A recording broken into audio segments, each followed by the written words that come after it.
Hello everyone and welcome back to the MTG Novels Project. The MTG Novels Project is available both on YouTube and as a podcast version. Check the description for details. A legal note: this is an unofficial audiobook which original content belonged to Wizards of the Coast. This content is covered under the 2017 Wizards of the Coast fan content policy. Listener discretion is advised. Today we'll continue with Chapter 7 of Planeswalker. Wake up! Words and jostling ended Zancha's sleep, so thoroughly that for a heartbeat she neither knew where she was nor what she'd been dreaming. In short order she recognized Rat and the Streamscythe Grove where she'd fallen asleep, both awash in morning light, but the dream remained lost. She hadn't intended to fall deeply asleep, and was angry with herself for that error, and surprised to find Rat clinging to her forearm. He retreated when she glowered. You had a nightmare. Images shook out of Zancha's memory, the damp world of insect artifacts, her last beating at Phyrexian hands, Urza hurling fire and sorcery to rescue her. Those were moments of her life that Zancha would rather not dream about. Between them and anger, she was in a foul mood. You didn't take advantage, she demanded. Rat answered. I considered it, without hesitation. All night I considered it. But I'm a long way from anywhere. I've got a chain between my feet, and even though you may be stronger than me and have that thing that makes us fly, you're still a boy. You need someone to take care of you. Me? I need someone to take care of me. For all the reasons she could think of to find herself in possession of a slave. That was the last she expected. What about your word? He shrugged. I've had a night to think about it. When I woke up, at first I thought you were pretending to be asleep, waiting for me to run. But if I were going to run, walk. Rat rattled the chain. I'd have to make you sure you couldn't catch me again. What were you going to do? Strangle me? Bash my head? Another shrug. I didn't get that far. You started having your nightmare. It looked like a bad one, so I woke you. You don't believe that nonsense about dreams and your soul? No. Zancha knew little about the Strata's belief, except that they are violently intolerant to everybody else's belief. Besides, Urza had said that she'd lost her soul in the vats. Then why are you so cross-grained? I'm still here, and you're not dreaming a miserable dream. Zancha strapped herself upright. Assessor's basket was where she'd left it, exactly as she left it, not a crumb unaccounted for. She stopped at another meal and tossed Rat a warning along with his bread. I don't need anyone to take care of me. Don't want it neither. When we get to the college, your name becomes Misha, and Ursula is the one that needs help. Rat grunted. Zancha expected something more, but it seemed that he discovered the virtue of silence and obedience at last, until she told him to sit beside her. There's no other way, he asked, turning pale. Can't we walk, even with this chain? I'd rather walk. Zancha shook her head, and Rat bolted for the bushes. After trying unsuccessfully to turn himself inside out and wasting his breath, Rat crawled back to her side. I'm ready now. I've never fallen from the sky, Rat. Never came close. You're safer than you'd be in a wagon or walking on your own 2 feet. Can't help it, Rat began, then froze completely as Zancha yawned and the sphere spread from her open mouth. He started for the bush again, knowing that his gut was empty and that she'd be the one who'd be vomiting if she had to bite us off the sphere before it was finished. Zancha grabbed the back of Rat's neck and held his head to her lap till the sphere was rising. The worst is over. Sit up. Don't think so much. There's always something to see. Watch the clouds. The ground. The ground was the wrong word. Cursing feebly, Rat clung to her for dear life. If he couldn't relax, it was going to be a painful journey for both of them. Zancha tried sympathy. Talk to me, Rat. Tell him what you're so afraid of. Put your fear into words. But it couldn't be reassured. So Zancha tried a less gentle approach. Freeing one arm, she set the sphere tumbling, then yelled louder than his moans. I said, talk to me, Rat. You're giving in to fear, Rat. She thought of her feet touching the ground, and the sphere plummeted. She thought of playing by the clouds, and the sphere rebounded at a truly dizzying speed. You haven't begun to know fear. Now tell me, what are you afraid of? Rat screamed. It's wrong. It's all wrong. I can feel the sky watching me, waiting for a chance to throw me down. He was sobbing. but his death grip loosened as soon as the words were out of his mouth. Sancha thumped Rat solid between the shoulders. I won't let the sky have you. Doesn't matter. It knows I'm here. Knows I don't belong. It's waiting. She thumped it again. Rat's complaint was too much like her own in the early days, when Urza would drag her between worlds. Urza had the Planeswalker spark, the fathomless stuff between the multiverse, countless world planes, bent to his will. Sancha had been and remained an unwelcome interloper. The instant the between worlds furled around her, she could hear the vast multiverses suck in its breath, preparing to spit her out. The Planeswalker spark was something a mind either had or didn't have. Sancha didn't have it. Urza couldn't share his.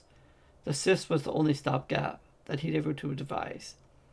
It didn't leave Sancha feeling any less like an interloper, but it did give promise that she'd be alive when the multiverse spat her out. She'd ask Urza to implant a cyst in Rat's belly, in Mishra's belly, but until then, there's nothing she could do except keep him talking. The sky above Efu and Pinkar wasn't nearly as hostile as the worlds between. There's a chance he'd talk himself out of his fears. She nudged him into telling another of his life stories. The details differed from the second tale he told in Assessor's Wagon, but the overall spirit hadn't changed. When he came to the part where he found religious denotions written in blood on the walls of his family home, the intensity of his feelings forced Rat to sit straight and speak in a firm, steady voice. If Shraddha are men of Avohir, then I spit on Avohir. Better to be damned than live in the Shraddha's fist. That was a sort of fatal, futile sentiment that Sancha understood, but she was less pleased to hear Rat declare, when your Urza's done with me, I make my way to Pidkar City and join the Red Stripes. They've got our idea. They've got the right idea. Kill the Shraddha. There's no other way. They'd sooner die than admit they're wrong, so let them die. There are Phyrexians among the Red Stripes, Sancha warned. They're a much worse enemy than any Shraddha. They're not my enemy, not if they're fighting the Shraddha. Misa may have thought the same thing, but it's not so simple. Flesh cannot trust them, because Phyrexian will never see flesh as anything but a mistake to be erased. Rat watched her quietly. Flesh? We're flesh, you and I. Sancha pits the skin on her arm. But Phyrexians aren't. They're artifact, like Urza's during the Brothers' War, only. Phyrexians aren't artifacts. Their flesh has been replaced with other things, mostly metal, in order to the Ineffable's plan. Their blood has been replaced with glistening oil, so it should be. Blood cannot trust Phyrexians, because blood is a mistake. His eyes narrowed. They studied a place far beyond, Sancha's shoulder. Urza talked about thinking, but he rarely did it. Urza either solved his problems instantly without thinking, or he sank to the mire of obsession. Rat was changing his mind when he thought. Sancha found the process unnerving to watch. She spoke quickly to conceal her own discomfort. Flesh, blood, meat. What does it matter? Phyrexia is your enemy, Rat. The Brothers' War was just the beginning of what Phyrexians will do to all Dominaria if it can. There are Phyrexians in the Red Stripes, and you'd be wiser, far wiser, to join the Shraddha in the fight against them. It's just, Rat was thinking even as he talked. His mind changed again, and he met Sancha's eyes with an almost physical force. You said you smelled Phyrexians among the Red Stripes. My nose is as good as my eyes, and I didn't smell anything at all. You said flesh can't trust them, but everybody was flesh, even Tuktan Garv. On top of all, they're talking about me pretending to be Mishra for someone you call Urza. Something's not true here. Do you think I'm lying? Sancha was genuinely curious. What you smelled back in Midran, it scared you because it was Phyrexian, not because it was Red Stripe. So I guess you're telling the truth, but not all of it. Maybe we're both flesh, Sancha, but Avohir's truth. You're not my sort of flesh. I bleed, Sancha asserted, and to prove the point she drew a knife from her boot and slashed a fingertip. It was a deep cut, deeper than she intended. Bright red blood flowed in a steady stream from finger to palm, from palm over wrist, where it began to stain her sleeve. Rat grimaced. That wasn't necessary, he said, pointedly looking beyond the sphere, the first time he'd done that. Eventually a person would face fears, provided the alternate was worse. You'd know where to cut yourself. Sancha held the knife hilt where Vat would see it. He turned away. You were thinking murder not long ago, she reminded him. Bash means that you could escape. Vat shook his head. Not even close. When my family left Pinkar City, my father learned to slaughter and butcher meat each fall. But I never could. I always ran away. Even last year. He shrank a little as if he'd lost a bit of himself by that admission. Sancha returned the knife for her boots. You believe me? She asked before sticking her bloody finger in her mouth. I can't believe you, even if you're telling the truth. Urza the Artificer, Mishra, smelling Phyrexians, this thing. He flung his hand to the side, struck the sphere, and recoiled. You're too strange. You look like a boy, but you talk. You don't talk like anybody I've ever heard before, Sancha. It's not that you sound foreign, but you're not that fund. You say you're an artifact. You say you're not an artifact and not a Phyrexian. I don't know what to believe. Whose side are you on? Urza's side. Against Phyrexia. Her finger had stopped bleeding. She put it back in her mouth. Urza's no hero, not to me. What he did 3,400 years ago, his god should still be punished for him for that. You throw a lot of choices in front of me. All of them bad. One way or another, I don't know what to think. You think too much. Yeah, I hear that all the time. Rat's voice trailed off. Whoever had shouted him last had probably had been killed by the Shraddha. All the time had become history for him. History and grief. Sancha left him alone. Her figure was pale and wrinkled. At least it had stopped bleeding. They had been soaring due west in a gentle grasp of driftwood wind. Clouds were forming to the north, and so the clouds were scattered, fluffy and white. But north of Ifu and Pakar was the endless sea, where huge storms were common and sudden. Sancha used her hands to pull the sphere in a southwesterly course, and set it rising in search of stronger winds. Belatedly, she realized that she had Rat's undivided attention. How do you do that? He asked. Magic? Are you a sorcerer? Would that explain everything? No. No? No. I don't know how I do it. I don't know how I walk either, or how the food I eat keeps me alive. But it does. One day, Urza handed me something. He said it was a cyst, and he said swallow it. Since it came from Urza, it was probably an artifact. I didn't know for sure, because I never asked. I know how to use it. I don't need to know more, and neither were you. Sorry I asked. I'm just trying to think my way out of this. You think too much. She hadn't meant to repeat the comment that had jabbed his memory. But before she could berate herself, Rat shot back. I'm supposed to be Misha, aren't I? He changed his mind again.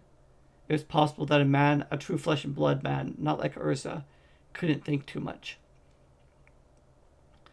The sphere found stronger winds and slewed sideways?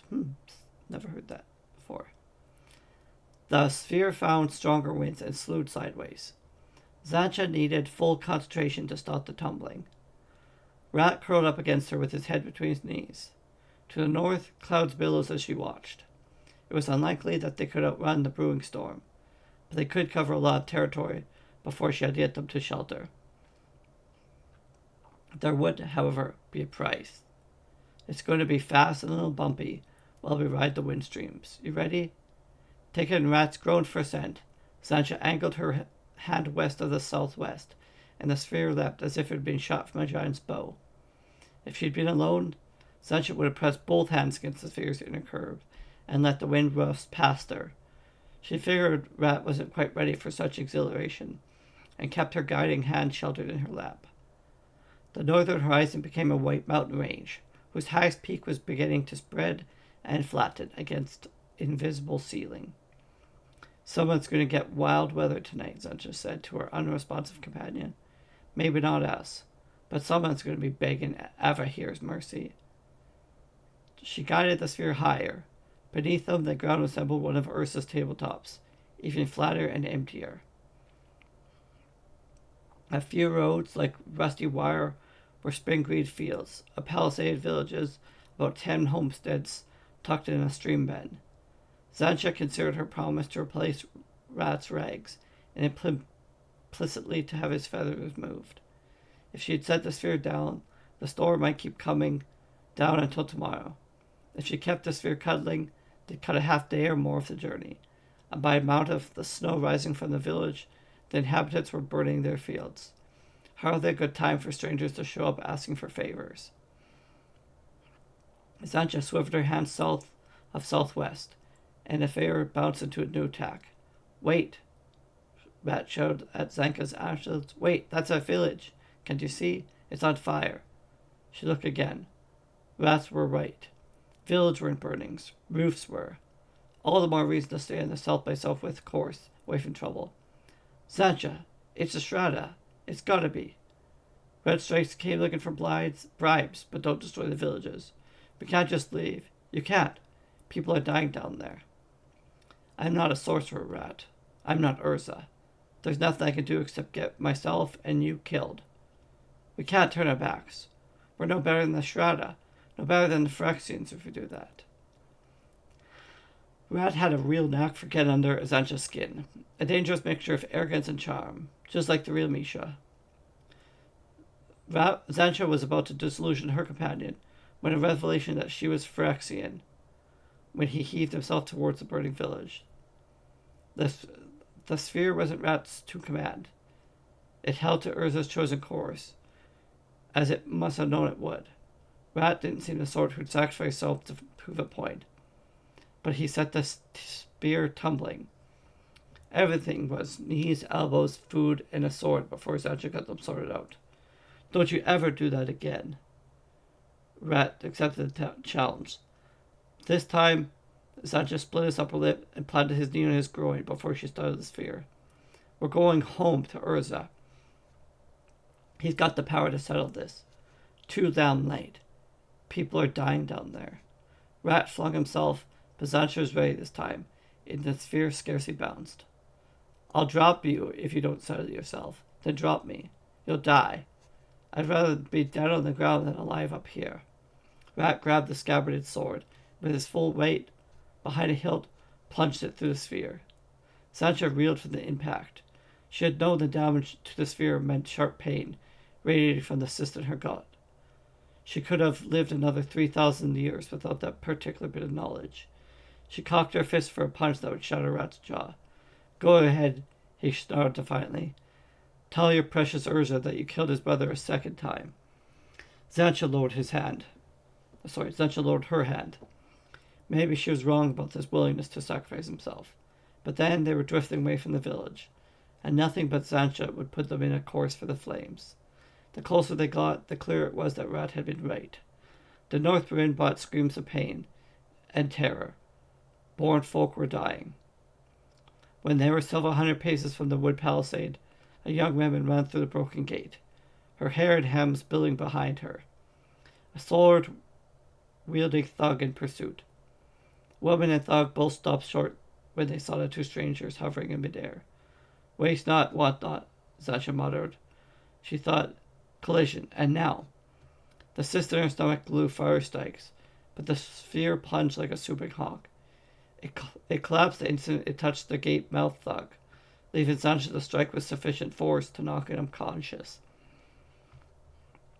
She bowed to her feet and crushed the now defenseless man's skull with her boot heel, deliberately splashing Rat with gore. If he'd wanted death, she'd show him death. The village women screamed and kept running. Zancha seized the sword from the tangled bodies and spilled baskets. All right, she thrust it before Rat. When he didn't take it up, she poked him hard. This is what you wanted. Go ahead, go in there and save them. I can't use the sword. I don't know how. You thought, Zancha angled the sword, preparing the cloud with the hit. You think too much. Rat got to his feet and stumbled over his chains. He stared at the iron links as if they hadn't seen them before. What other nonsense he'd been thinking, he hadn't remembered his feathers. I can't. You'll have to. She shook her head slowly. I told you, I'm no damn sorcerer, no damn warrior. This is your idiot's fight. Your fight. So you choose, them or me. It was the same uh, ominous, otherworldly tones Zancha had used with Garved and Tukta. She cocked the sword a second time. Rat grabbed the hilt. He couldn't run, so he skipped and hopped towards the gate. Lose the scabbard, Zancha shouted after him, then muttered, phrasing curses as Rat stumbled through the gate, brandishing a scabbarded sword. Rat was a fool, and fools deserved whatever harm befell them. But Zancha's hour faded as soon as her nemesis was out of sight. She reached into her belt pouch and figured a few of the smallest, blackest coins. Then, with them clutched loosely in her hand, she yawned out Urza's armor and followed Rat into the besieged village. Not being a sorcerer wasn't quite the same as not having any sorcerer's tricks in her arsenal, and not being a warrior was a statement of preference, not experience. There weren't many weapons Zampa didn't know how to use or evade. On other worlds, she routinely carried several of them, but not in Dominaria. She'd given her word. I know your temper, Urza had said when they arrived, but this is home. My traveling years are over. I'm never leaving Dominaria, and I don't want you starting brawls and drawing attention to yourself, or me. Promise me you'll stay out of trouble. Promise me you'll walk away rather than start a fight. Waste not want that. I did not start this, Urza. Truly, I did not. A gutted corpse lay one step within the gate, but it wasn't Rat's. Sancha leaned over. A man bearing a bloody knife ran out of a burning college on her left. She lifted a coin into her throwing hand, then stayed her arm as a second similarly armed man burst out of the cottage. Villagers or threatened thugs. One was chasing the other. Were they both fleeing or looking for more victims? Zancha couldn't tell by their clothes or manner. Few things were more frustrating or dangerous than barging in a brawl among strangers. After cursing Rat to the seventh sphere of Phyrexia, she entered the college the men had abandoned. The one-room dwelling was filled with smoke. Zancha called Rat's name and got no answer. Back on the village's single street, she headed for the largest building she could see, and had taken about 10 strides when an arrow struck her shoulder. Urza's armor was as good as granite when it came to arrows. The shaft splintered. The arrowhead slid harmlessly down her back. In one smooth moment, Zancha spun around and hurled a small black coin at the fleeing archer. The coin began to grow as soon as it left her hand. It was white hot by the time it struck the archer's neck. He was dead before he hit the ground, with thick, glutinous black fumes rising from the fatal wound. A swordsman attacked Zancha next. He knocked her down with the first attack, but was unnerved when she span up, unbloody. Zancha parried his next strike with her forearm, as she closed in to kick him in the stomach, and a second time he crumbled to the jaw. She paused to pick up the sword, then continued down the street, shouting Rat's name, attracting attention. 2 more men appeared in front of her. They knew each other and the warriors trade, giving each other room, exchanging gestures and cryptic commands as they approached. The strategy might have worked if Zancha had been unarmored, or if the sword had been her only weapon.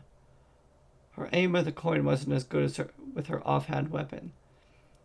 Only one struck its target, but that was enough. The other 2 exploded when they hit the ground, leaving goat-sized craters in the packed dirt. Her surviving enemy rushed forward, more intent on getting out of the village than fighting. Zancha swung, but he parried well, and had momentum on his side. Zancha slammed backward into the nearest wall when he shoved her aside. Elsewhere in the village, someone blew 3 rapid notes on a horn, and a weapon quartet at the other end of the village street dashed for the gate. For a religious fanatic, the Thradas were better disciplined than most armies. Dark suspicion led Zancha to inhale deeply, but beyond the smoke and blood, there was nothing Phyrexian in the air. A straggler ran past. Zancha let him go. This was Rat's fight, not hers, and she didn't know if he'd survive. Ratepe! She used all 3 syllables of his name. Ratepe! Son of Midia, get yourself out here. A face appeared in the darkened doorway of the barn. That had been her destination. It belonged to an older man, armed with a pitchfork. He stepped suddenly over the doorsill. No one here owns that name. There better be. He's mean if he ran. 2 more villagers emerged from the barn. A woman clutched her bloodied arm against her side, and a stone-faced toddler who clung to her skirt. "Who are you?" the elder asked, giving the pitchfork a shake, reminding Zancha that she held a bare and bloody sword. "Zancha, Rat and I were nearby." She threw the sword into the dirt beside the last man she killed. He saw the roofs burning. They were still. The survivors made no effort to extinguish the blazes. A village like this was probably had one well, and only a handful of buckets. The cottages were partly stone. They could be rebuilt after the fires burnt out. The elder shook his head. Plainly, he didn't believe that anyone had simply been nearby, but Zancha had laid down her weapon. He shouted all's well that lured a few more survivors from their hiding places. Still no Rat. Zancha turned and intended to investigate the other end of the village. The woman who fled, the one who'd seen them descend in despair, was on the street behind her. Her reappearance, alive and unharmed, broke the villagers' shock. Another woman let out a cry that could have been joy or grief. The returning woman cried, "Mother!" but her eyes were locked on Zancha, and his hands were knotted in ward signs against evil. Time to find Rat and get moving. Zancha walked quickly to the end of the village, where the whitewashed temple held the place of honor. The door was held open by a corpse. Given who was fighting in F.R. Pinkar, Zancha supposed she shouldn't have been surprised that the temple had been a charnel house. She counted 10 men, each with his hands bound and his throat slit, lying in a common bloody pool. There were more corpses, similarly bound, sprawled close to the altar, but she'd spotted Rat staring at a wall before she counted them. "We've got to leave." He didn't twitch. The scabbard was gone. The sword blade was dark and glistening in the temple's gloomy light. Rat had probably never held a sword before Zancha had made him afraid of her than death. Odds were he became a killer, if not a fighter, in the past hour. A man could crack under that kind of strain. Zancha approached him cautiously. "Rat! Ratepe!" The wall was covered with bloody words. Zancha could read a score of Domarian languages, most of them long extinct, none of them effluent. What does it say? "Those who defile the Srata will be cleansed in their own blood. Blessed be Avo here, in whose name this has been done." Zancha placed her hand over this sword-gripping hand. Without a word, Rat released to help. "If there are gods," she said slightly, "then thugs like the Shrada don't speak for them." She tried to guide Rat towards the door. He resisted, quietly but completely. Mortals, men who are born and who grow old, saw death in no way Phyrexian Newt could imagine, in ways Urza had forgotten. Zancha had exhausted her mere store of platitudes. "You knew that the Shrouded were here, Rat. You must have known what you'd find." "No. I stopped at other villages before I got to Medran. You weren't the first to tell me about the Shrouded. This is their handiwork." "It's not." Rat shook free. "It's time to leave." Zancha gripped his arm again.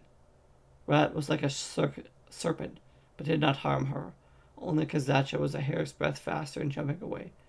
She recognized madness on his tear-struck face. "All right. Tell me. Talk to me. Why isn't this Shrouded handiwork?" "Him." Rat pointed at an isolated corpse slumped in the corner, between the writing on the wall and the wall between the altar. The man had died because his gut had been slashed open.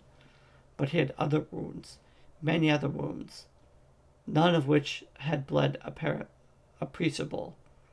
Zancha, who fought and sometimes succumbed to her own blood rages, knew at once that this was the man, probably the only man, that Rat had killed. "All right, what about him?" "Look at him. He's not Shrouded." "How do you know?" Zancha asked, willing to believe him, if he had a good answer. "Look at his hands." She nudged them with her foot. The light was bad, but they seemed ordinary enough to her. "What? I see nothing unordinary." "The hands of God. The Shrouded are Avarhir's avengers.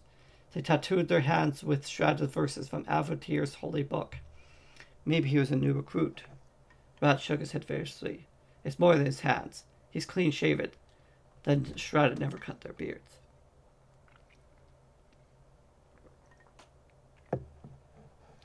Zancha ran through her memory.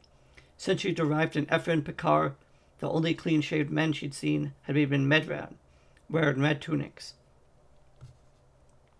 And here were the men she'd fought, and the man Rat had killed were beardless.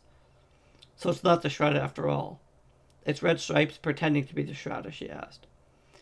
And knowing that the Phyrexians had invaded the red striped cadres, Zancha asked herself another silent question. Had the Phyrexians created their own enemy to bring war and suffering to the obscure corner of Dominaria?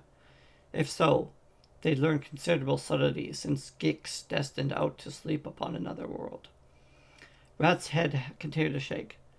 I've seen the Shredder cut through a family like ripe cheese. I saw them draw my uncle's guts out through a hole in his gut. They'd say he'd spilled dog's blood on the book. I know Shredder and Zancha. This is what they do, except this man isn't and can't be Shredder. Keeping her voice calm, Zancha said, You said you're gone when the Shredder came through your village. You didn't see anything. It could have been the red stripes. Could have, rather good easily. But I saw my uncle get killed, and I saw it before we left Pinkar City. And it was the Shredder. By the book, by a true book, Zancha. Why would red stripes do this? No one but the Shredder support the Shredder. The people here at home, what was home, the Shredder would come, real Shredder, and they'd tell us what to do, which was most likely to give them everything we had, and then some. And they would kill if they didn't get what they wanted, Rat shuddered. My family were strangers, driven out of Pinkar City. But everyone hated the Shredder as much as we did. We all prayed, Zancha, to Ivahir to send us red stripe warriors in the cities. The red stripes were our protectors. Be careful what to pray for. I guess it sounds like the red stripes may have been doing the Shredder's dirty work, and leaving behind no witnesses to reveal the truth. Rat had reached a similar conclusion, and if that's true, they're not finished with this place. They're waiting outside. They wouldn't have gone away. Everyone here is dead. You and me too. Unless we can kill them all. It's worse than that, Rat. Somebody's gone. Somebody's running a report back somewhere. To a Phyrexian sleeper. Saying he'd seen a dark-haired youth hovering in a sphere. No. She'd killed the thug who'd seen him in the sphere. But she'd taken off an arrow. Phyrexians might lack imagination, but they had excellent memories. Someone might remember Gix's identical newts, especially since Dominaria was the world Phyrexian coveted above all others. The world of her earliest dreams. Urza was right as usual. She'd lost her temper, and the price could be very high. We've got to leave. Everyone will die. No better than there'd be if we never set foot here. But their blood will be on our hands, on my hands. Since you don't have a conscience, I'm not leaving. There's no point in staying. The red stripes will come back. We'll kill them. Then we can leave. I told you, there's no point. They'll have sent a runner. This village is doomed. Rat paced noticeably. All right, it's doomed. So if we kill the red stripes that are still outside the village, you'll take these people one by one to other villages, where they can spread the truth and disappear. By the time the runner lets more red stripes here, this place will be empty. It can't be done. You can't be serious. But Rat was, and Zancha had a conscience. It could be done. First, come along. Violet Knight, roaming the fields outside the village with her armor and a sharp knife, followed by 3 days of burying the dead and another 5 of ferrying frightened survivors to places where they could spread the truth about the Shredder and the red stripes, then disappear. But it was done. On the morning of the 10th day, after reading fetched feathers draped across the defiled altar, they resumed their journey out of the Ephonar Pinkar. Thank you for listening to Chapter 7 of Planeswalker. Please like, subscribe, and follow on YouTube and your chosen podcast platform. Thanks for listening.